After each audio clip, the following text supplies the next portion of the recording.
Mortal Kombat. A franchise so gratuitously violent that its first installment helped prompt the creation of the ESRB. Seriously, it was a whole thing back in the 90s. Mortal Kombat's fatalities are the reason why the phrase rated E for everyone is tattooed on the inside of my skull, but we're not here to talk about my childhood trauma, we're here to cover all the Easter eggs and subtle details upstaged by the riveting fisticuffs and flurrying blows of the franchise's 2021 film reboot, Mortal Kombat.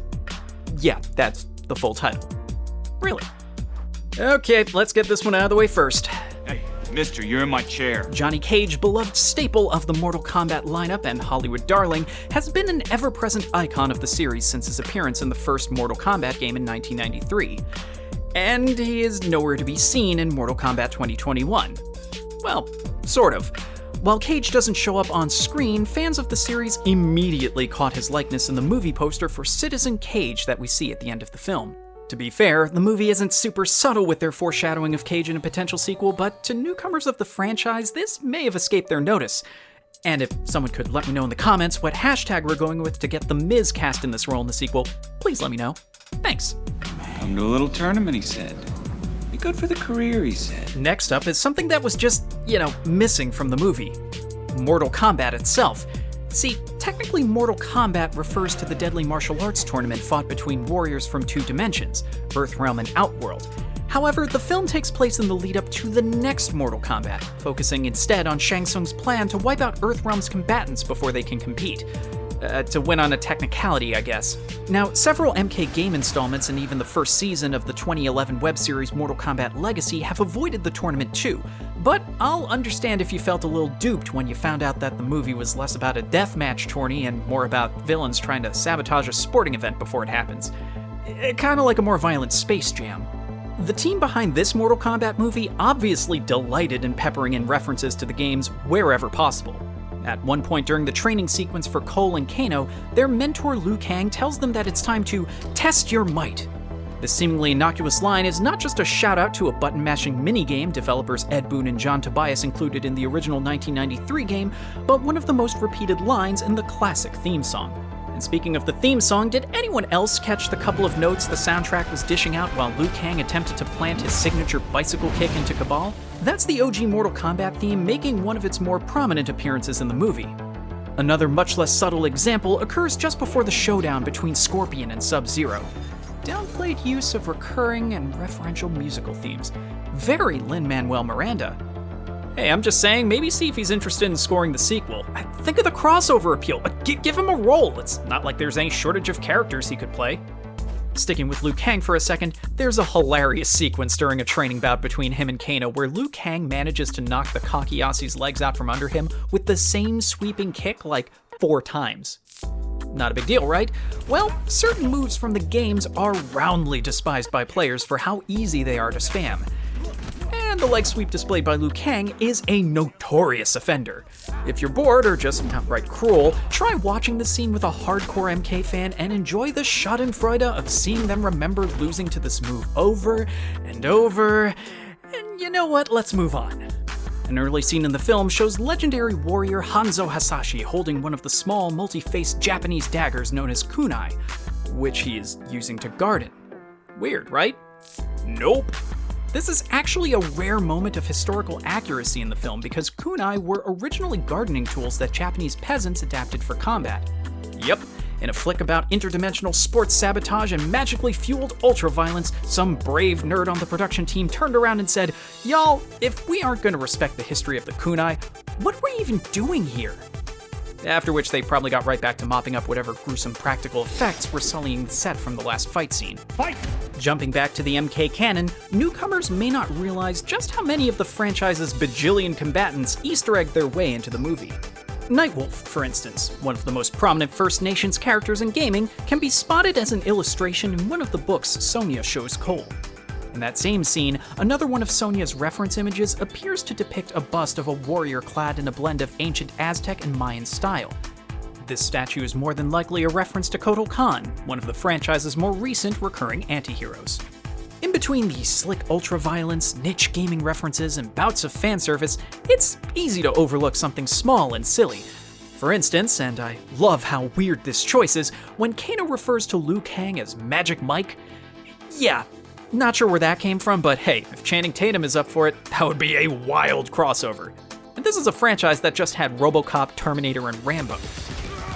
Back to rolling with the punches, Sonya's collection of research materials contain even more hidden references, including a pair of truncated newspaper articles detailing both a record-breaking hailstorm and a lightning storm of shocking intensity. While their names aren't explicitly mentioned, it's not a big leap to assume Sub-Zero and Raiden, with their respective powers over ice and lightning, are probably to blame. I'm impressed. Mortal Kombat is also rife with just straight-up name-dropping of characters important to the lore who didn't make the cut. Liu Kang's martial arts mentor, Rai Cho, is mentioned at least once, as is Shao Kahn, Outworld's great and terrible emperor. Unlikely to have been overlooked by dedicated fans, and MK is known for having dedicated fans, present company included, the film makes clever use of the color yellow during our introduction to protagonist Cole Young. Our pugilist is shown applying yellow tape to his fists, a clever nod to the color scheme of Scorpion and the Shirai Ryu clan, foreshadowing their mysterious connection to the up-and-coming Cole.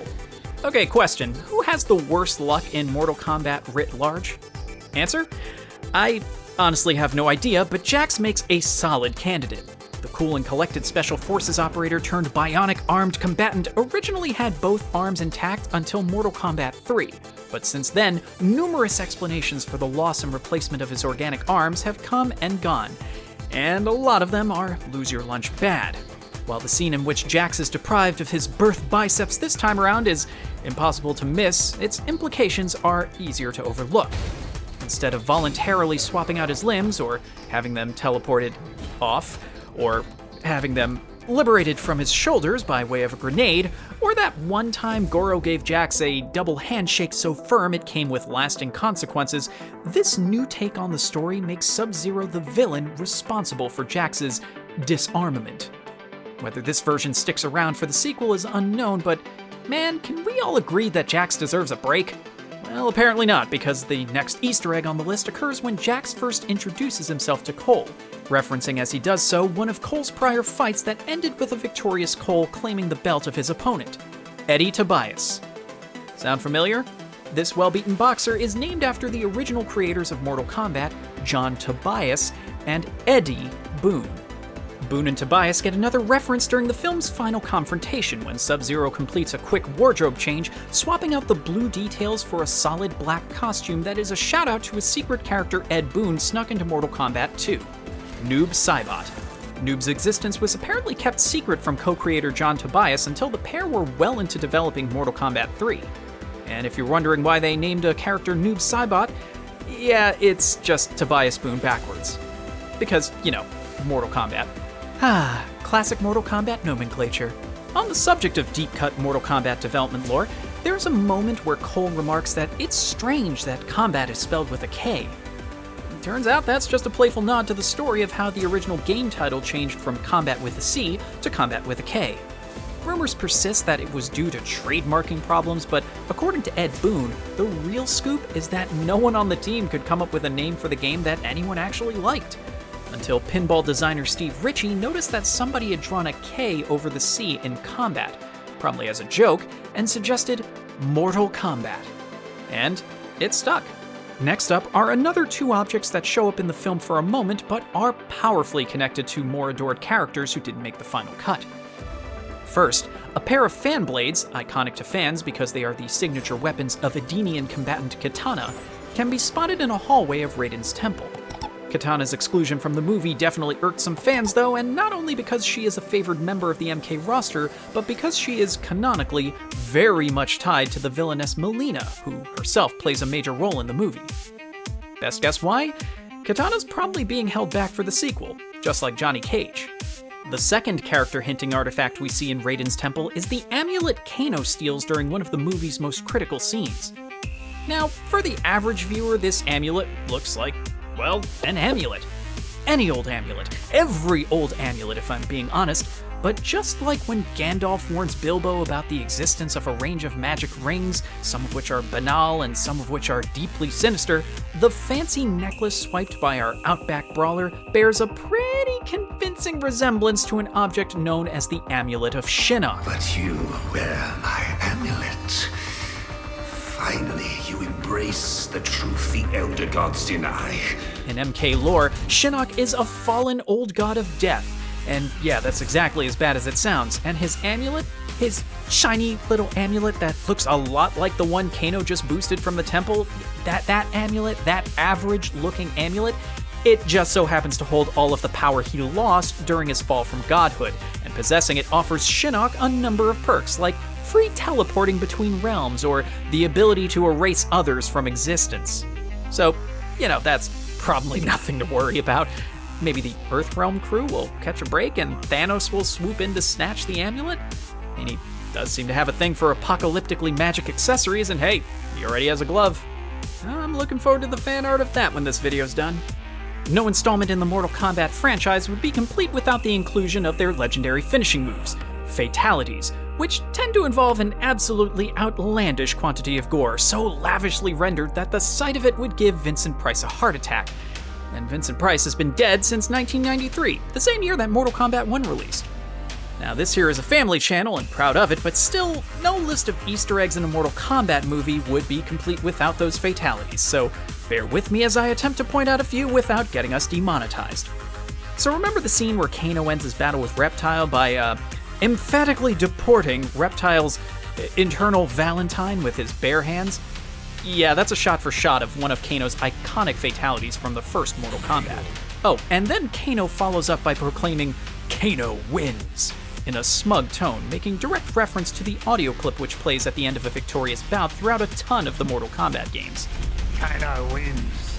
Careful though, because laughing at that moment is a great way to make your friends think you might need to take a break from video games for a while.